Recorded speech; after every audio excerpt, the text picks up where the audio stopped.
નથી બેટાનું નથી બાપનું, પણ હવે ગુજરાત છે આપનું. આવો નારો આમ આદમી પાર્ટીના ગોપાલ ઇટાલિયાજીએ આપ્યો છે. અને તે સાથે જ હમણાં આમ આદમી પાર્ટીના સાવ જેવા પ્રવીણ રામ અને રાજુ કરપડાજી બહાર આવી ગયા છે અને તેણે આવ્યા ભેગો હુંકાર કરેલો છે કે અમે જેલમાંથી મજબૂત થઈને બહાર નીકળ્યા છીએ. અને ખરેખર હવે ચૂંટણી પણ આવી ગઈ છે, તાલુકા જિલ્લાની ચૂંટણી આવી ગઈ છે. તો હવે સાવરણો લઈ લ્યો હાથમાં અને ચૂંટણી પ્રચારમાં લાગી જાઓ.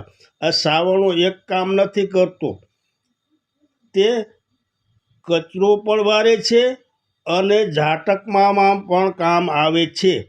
તેથી હવે સાવરણો લઈ અને ચારે બાજુથી આ ભરાયેલો કચરો બહાર કાઢો અને કોઈ ભફૂડિયું ખૂણે ખાંચકે પડ્યું હોય તો તેને ઝાટકી નાખો. હવે સાવરણો લઈ લ્યો હાથમાં અને ગોપાલને રાખો સાથમાં. જય માતાજી.